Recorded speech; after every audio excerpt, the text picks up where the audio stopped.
Chris Hart for The Ring magazine. Delighted today to be joined with Moses Itauma here in Saudi Arabia. A couple of days after we last spoke. But yeah, how's things? How are you? I'm all good, man. Yeah, good to hear. Main event time, you know. I saw on your Instagram yesterday about having the face on the car you see here, you know, your face off with Dillian Whyte. How does it all feel? How is sort of that main event feeling, I guess? It don't make no difference to me because, like, at the end of the day, I still got to go in there, do my job, be at my best. So, I'm not really paying attention to main events. I'm not really paying attention to people talking, the noise and whatnot. I'm just going in there and doing my job. So you don't feel any extra pressure to perform or anything like that being a main event? I did, but after a certain time, like, it's just like, you know when like there's a tragic thing happens to you.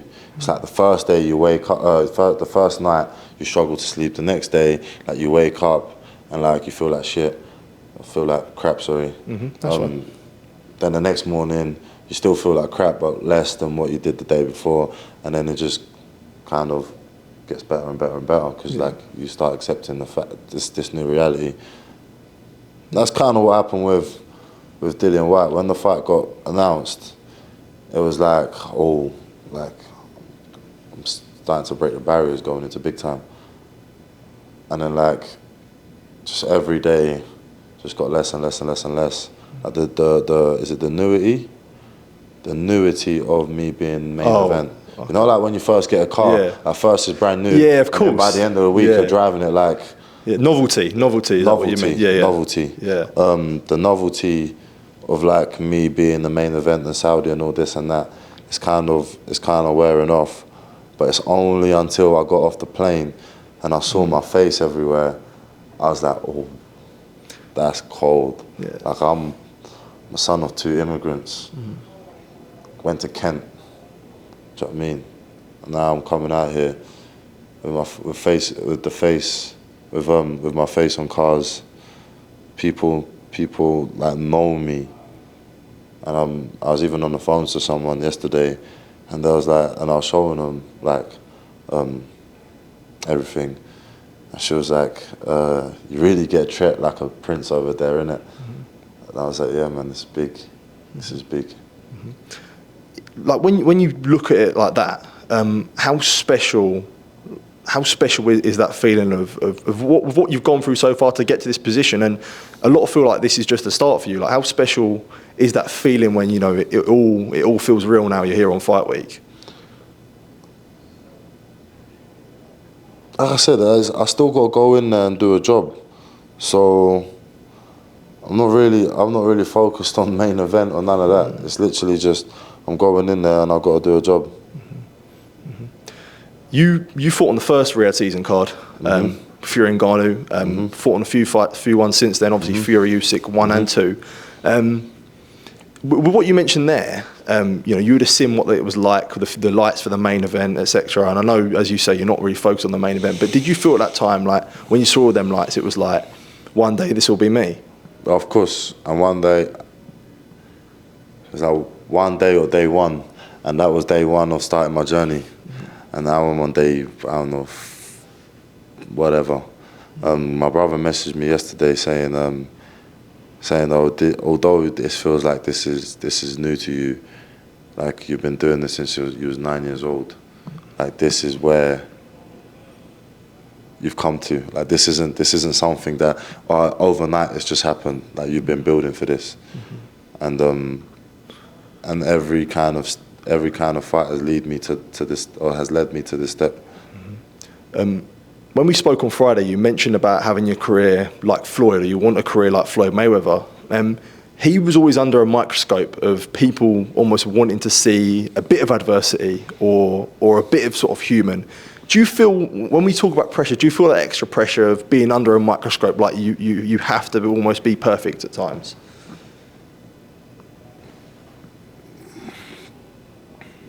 No, because, like I said, I'm I'm not going to base my feelings and opinions on myself on what other people think. Like I said, if I go to bed tonight and I wake up tomorrow, I still got to play this Moses Itauma role. So like, what are my feelings going to be depending on how you feel? No, man, that's I can't live with that. That's what drives people insane. So I just got to keep doing my job. How would you describe the Moses Itauma role? It's difficult, man. It's difficult. Because no matter how much work I put in, it's like Moses Itauma's always going to do that anyway. And it's if I don't put the work in, it's like, Moses Itauma's shit. But Moses Itauma's not as good as we think. So it doesn't matter if I put in the work or if I don't put in the work. It's either I'm meeting your expectations or I'm meeting your really high expectations, or I'm not, which then means you're a hype job. So I've just kind of come to a conclusion where it's like I'm not fighting for people no more, because they kind of don't really see it. Whereas like my brothers do. Like, had you have done this interview with me 2-3 weeks ago, you would have said busted eyes, bruised knuckles. Man, I've had injuries on both hands this camp. My energy, I have no social battery, none of that. So training camps are tough. And what did I do this for? For someone to tell me, yeah, we knew he was always going to do that anyway. So I'm not kind of like blaming them, because I guess in my mind, if I was a fan, or if I was looking at it from the outside in, I'd probably be thinking the same thing. But it's just the fact that I need to realize that people's opinions is always going to change. It's only matters that your own opinion of yourself doesn't change. Did that take you a while to think like that? Yeah, man. Because like, you got to remember, like when I turned professional, like I went from nobody caring about me to how all of a sudden everybody cares about me. Yeah. And like, you know that the care ain't really like, ain't genuine, because if you suffer the loss, then would they still care about you? Like I said on my interview last week, everyone when I was younger, they always used to say, don't forget about me when you make it. And I always used to say, will you remember me if I don't make it? And like I said, the answers always was silent. It's because they knew, do you know what I mean? That they might be ungenuine. Was there a point in your career, or when you were younger, when you were boxing, you realised, like, I'm really good at this?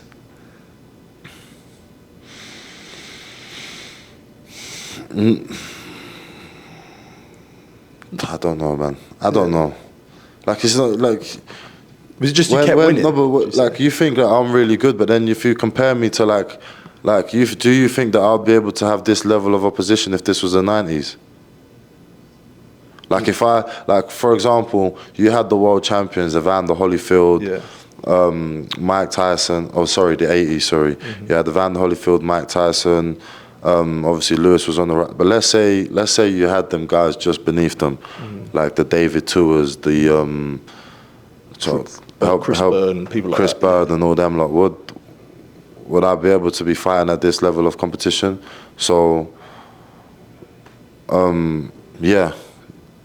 I can acknowledge that my skill level is above my age, yes, but if you was to take my age out of this, like, is it a fair game?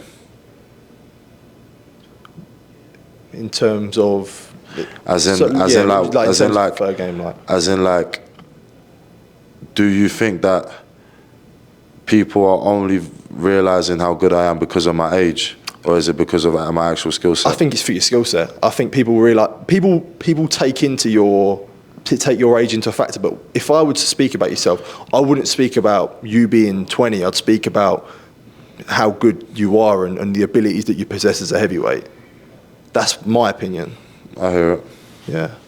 That's my opinion. Appreciate it. That's right, you're welcome. Do you study a lot of the old fighters or the fighters? I study the fighters I need to. Yeah. So every fight I need to adapt to become a certain fighter.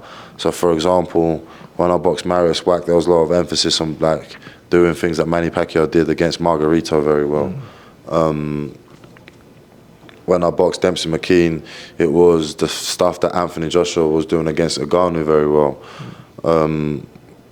Boxing Dillian Whyte, obviously I'm not going to say, but there's 2 fights that I've studied that I need to kind of reciprocate. Okay, yeah.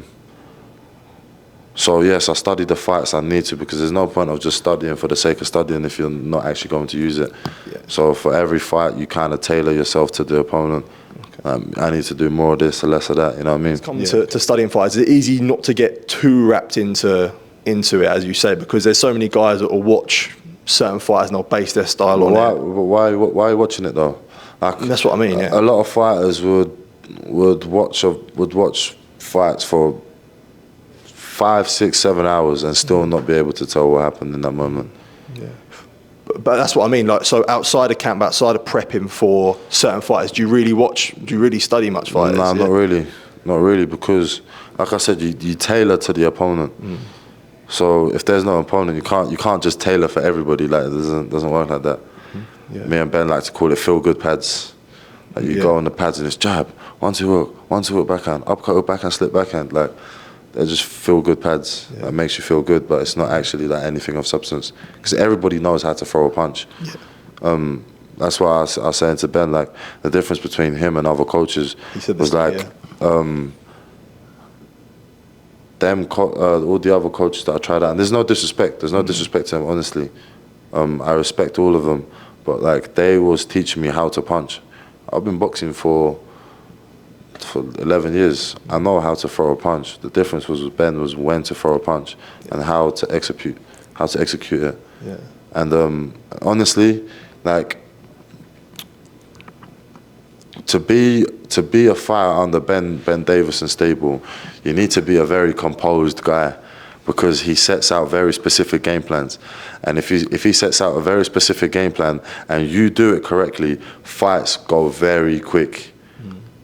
AJ Ngannou, me versus Dempsey McKean, me versus Balogun. You got Alois versus Jameson. Although that went 8 rounds, it was clear that Alois was in such control. Shabazz versus Liam Davies, like, he didn't look at one point anywhere. Do you get what I mean? But then if you're not composed enough and like, you're kind of thinking, do you know what, fuck the game plan, I'm gonna fight, it goes horribly wrong. Like,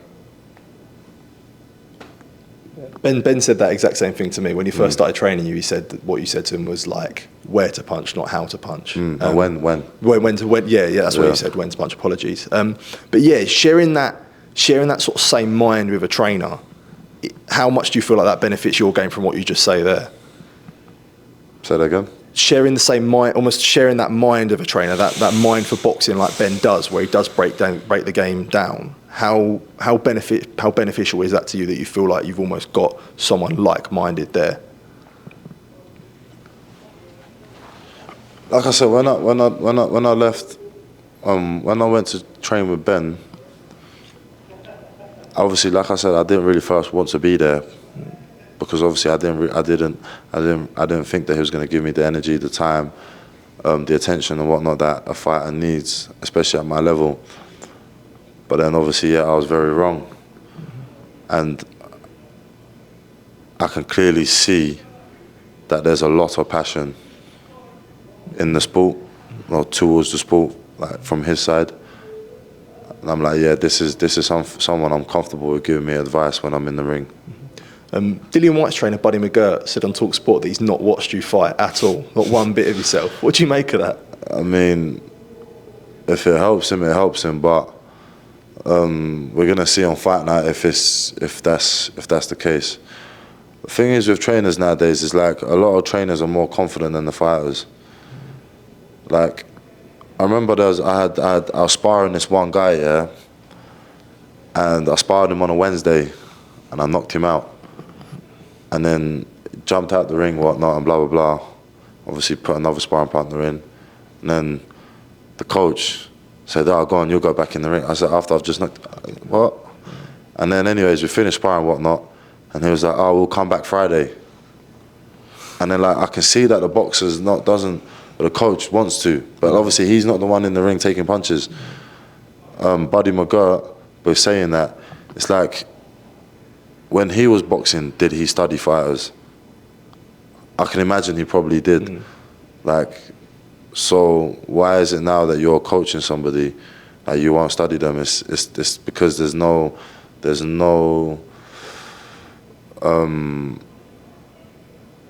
what's the right word?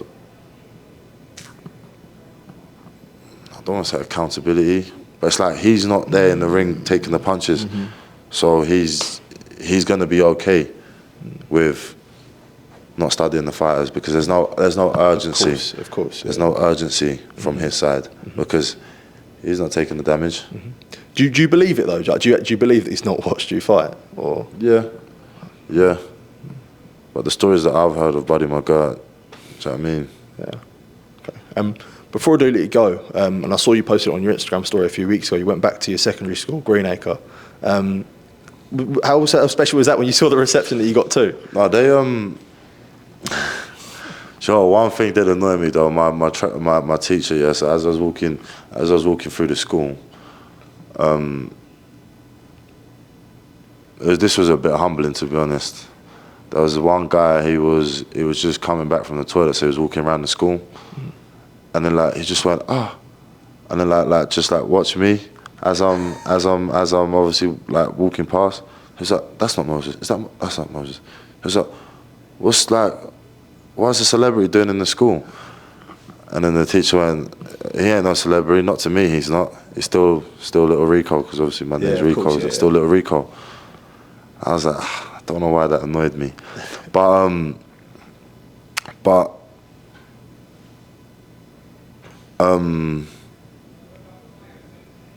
going back to my secondary school, it was good.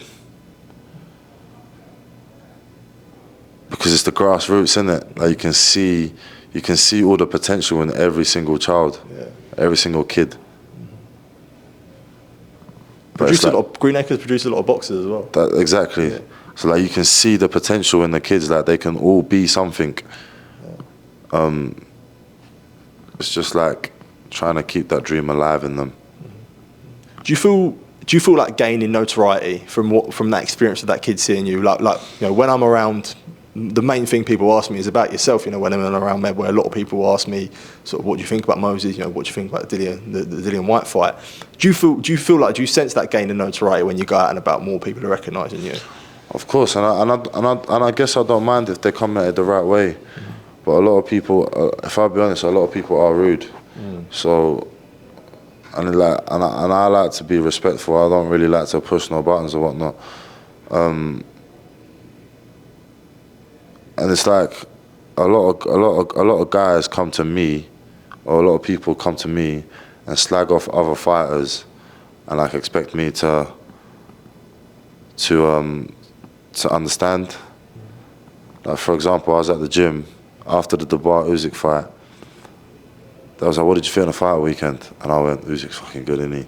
Like he's unreal." I was like, "Nah, I don't even think it's unreal. It's like, I just think the bar ain't got it, man." I was like, "What?" Like with all what he's just done and accomplished, you're saying, he was like, "Yeah, man, he just ain't got it then. His chin, what's his chin about?" I was like, let Usyk hit you square on the mouth, and you see if you can hold a shot. Because it's difficult, because I know, I've been in training camp with the bar.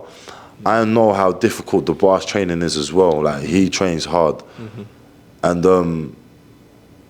like he went into that fight knowing that he's come off a good training camp and whatnot, and like he's tried his hardest for that fight.